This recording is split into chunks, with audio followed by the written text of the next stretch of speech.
Happy morning everyone. நான் உங்களோட Sankari Dinakaran, your life skill trainer and also your life coach. நம்ம இன்னைக்கு பார்க்க போறது inferiority complex. இந்த inferiority complex உருவாகிறதுக்கு முக்கியமான ஒரு 4 ரீசன் நம்ம பார்க்கலாம்.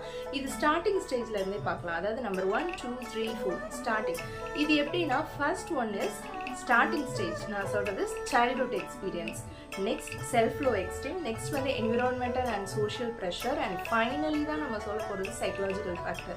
ஃபர்ஸ்ட் வந்து childhood experience பார்த்தீங்கன்னா நிறைய குழந்தைங்களே வந்து கம்பேர் பண்ணுறது, ஒரு குழந்தையோட ஒரு குழந்தைய கம்பேர் பண்ணுறது, சிப்ளிங்ஸோட கம்பேர் பண்ணுறது. அவங்க நல்லா நிறைய ஸ்போர்ட்ஸ் ஆக்டிவிட்டீஸ் பண்ணுறாங்க, நீங்கள் ஏன் பண்ண மாட்டேன்றீங்க, அவங்க நல்லா படிக்கிறாங்க, நீங்கள் ஏன் படிக்க மாட்டேன்றீங்க.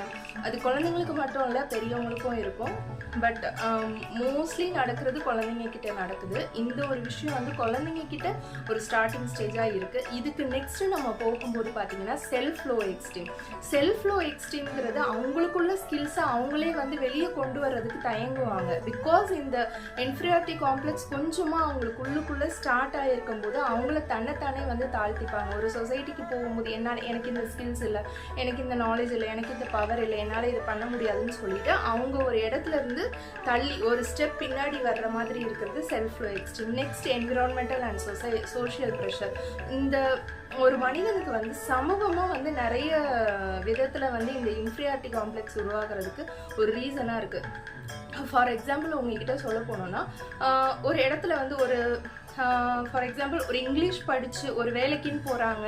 அதில் அவங்களுக்கு தமிழ் தெரிஞ்சவங்களுக்கு வந்து ஒரு முன்னுரிமை இருக்காது, இங்கிலீஷ் தெரிகிறவங்களுக்கு நிறைய முன்னுரிமை இருக்கும். அதே மாதிரி ஃபினான்ஷியலி நிறைய பேர் வந்து நல்லா ஃபினான்ஷியலி நல்லா ஹைஃபையாக இருக்கிறவங்களுக்கு ஒரு முன்னுரிமை கொடுக்குறது. இந்த மாதிரி விஷயங்கள்லாம் வந்து இன்ஃபீரியாரிட்டி காம்ப்ளெக்ஸ் உருவாகிறதுக்கு ஒன் ஆஃப் தி ரீசனாக இருக்குது.